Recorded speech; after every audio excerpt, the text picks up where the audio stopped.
Hi, How's it going? I'm doing great, thanks. How are you? Doing fine. It's really hot here. Sunny. Is it? It looks rainy. Yeah, don't let this background effect fool you. It's really hot and sunny here. Oh, because it's actually raining here. But at least one of us is using the correct filter. I'm just using this filter because I really needed a cool rainy day, but it's not such a day here. What do you like to do on cool rainy days?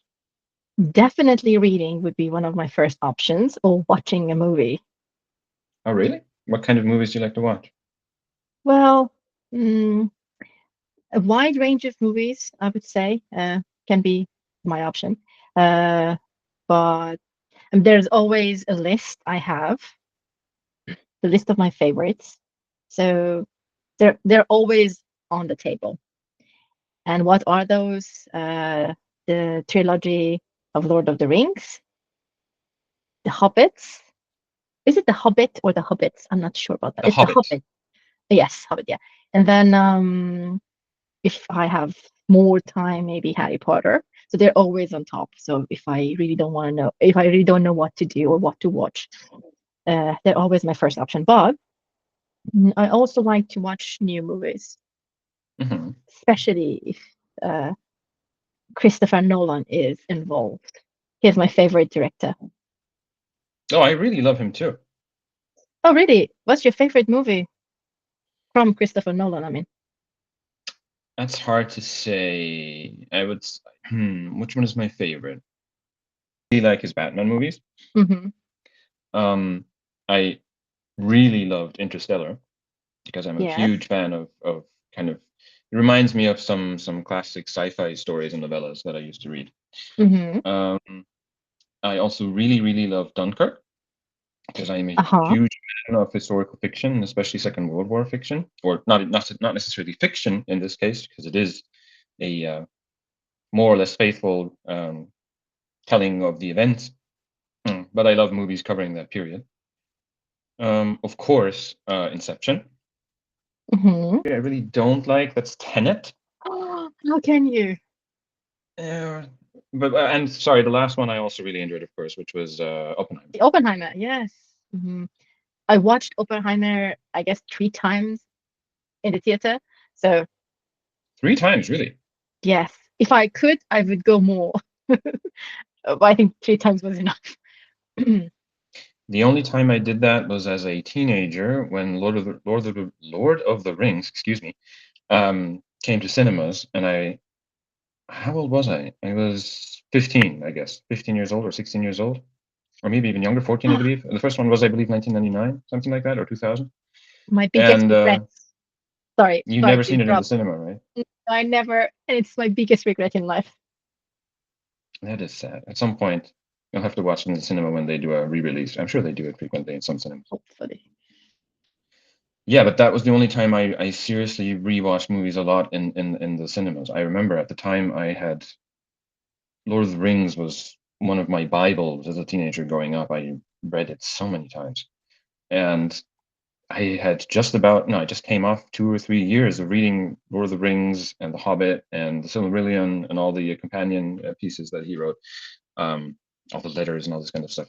I had just spent like 2 or 3 years of my early teenage years reading that religiously. And then this was also coincidentally the time when Lord of the Rings came out was still the early days of the internet, but it was the time when movie trailers first started to become a big thing online. At the time, it was Mm. still like Apple.com, right? You had like these, you had the QuickTime movie trailers, the old QuickTime player, and that was the way it got spread around. And then it would get spread around on these file sharing networks back then and stuff like that.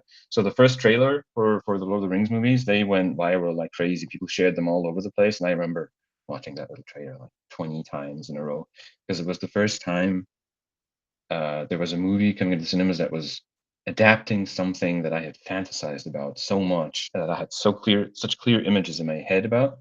And really, the magic of those movies was that it managed to pretty much hit the nail on the head for the images that I think most people get when reading the books.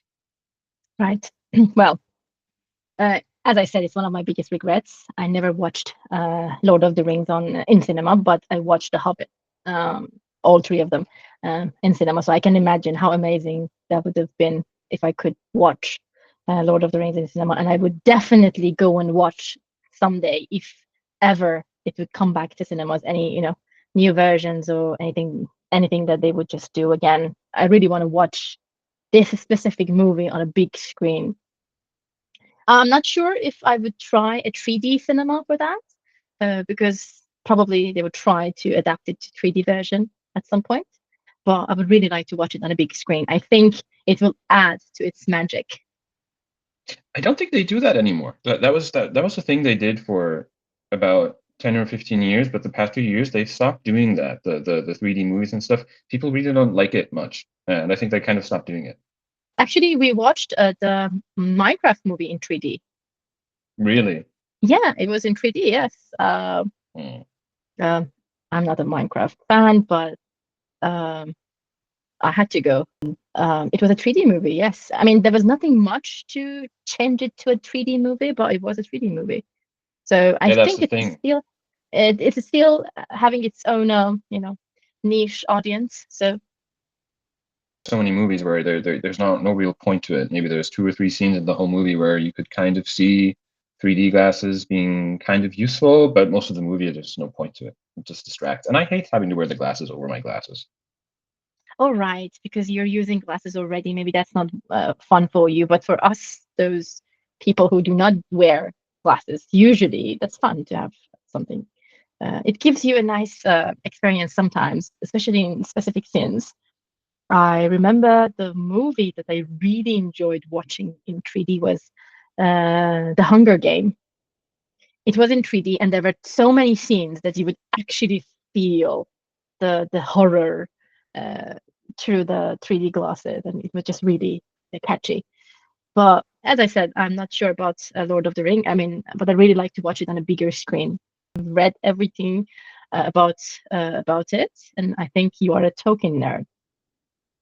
You could say that. I'm not that extreme that I would be able to speak Quenya or Sindarin, like one of the Elven languages or something like that.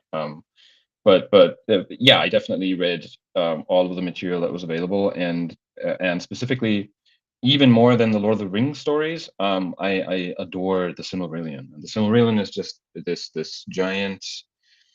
It's basically the history and the lore of the entire world of Middle Earth, from the creation of the world to the story of Lord of the Rings Mhm. to a little bit after that too, like a kind of a prophetic outlook.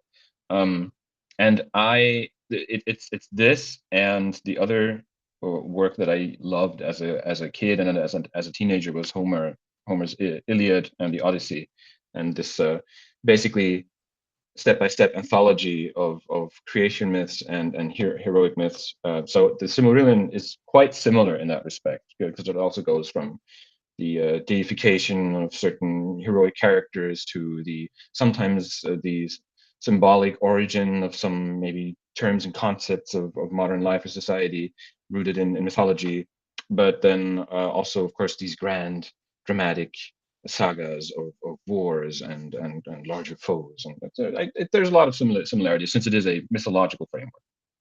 I see. Actually, I started reading it recently.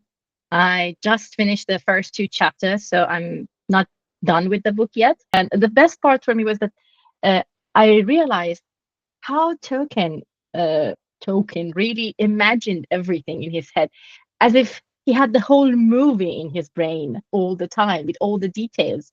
He was really detailed. He was really, it was like, it's not like you're just reading in it. I know every author is when an author is writing a story, they have an image in their head. I know that, but I think for something about him is different. It's much more detailed and it's really graphic.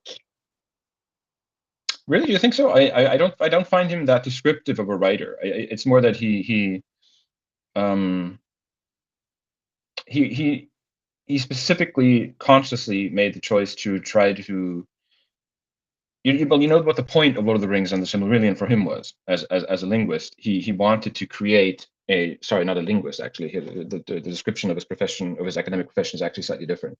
Was it a philologist? I'm not sure. Philologist, yes. Yes, thank you. But and his specific goal with the Silmarillion and Lord of the Rings was to create a mythological framework for British culture, for the British Isles, because British culture was largely dominated by the Normans when they invaded in the early Middle Ages. And so he thought there this old uh, local canon of myths had gotten lost, and it was his idea to create a new one, basically for fun. It was his project, but he wasn't like on an ideological crusade to create this, but it was his idea of having fun, is creating a new mythological framework. And the way he writes, to me, is not so much very graphically descriptive, but uh, in an old time fairy tale sense, it is, yes. Maybe I should clarify when I say descriptive or it's very graphic, I didn't mean with details. I mean with giving Mm, you a whole picture that you can juxtapose everything in its own setting. It's not just a story out there. It's a oh whole yes, world that he created, and yes, then yes. there is this world that I know it exists. It has a map. It has a history. It has a mythology. It has everything, and there you go. This is my story. That's why, I mean, in this sense, I think it's really really fantastic. And yes, you said it beautifully then, that he really wanted to establish something for the British culture, for the English literature, and it is a gem. Yes, yes, the world building. That's what you're referring to. Yes, Yes, absolutely. yes. And that is truly his work is basically what inspired almost everything that you see in fantasy, science fiction, spawned these entire gigantic industries, even I would say of role-playing games, and then later computer games, and countless other books and movies and stories. And you can always see the influence, and it always goes back to him, and it's fascinating to me.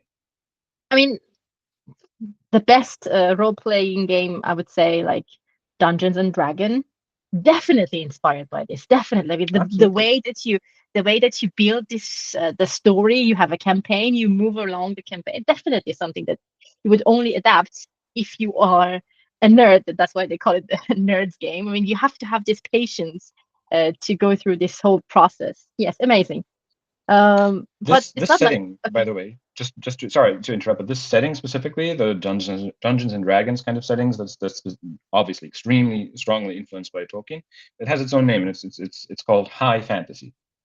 High Yes. fantasy is Mhm. as in that it has very obvious delineations of good and evil, and creation and ending, and hero Mhm. and villain, and also is explicit in the different.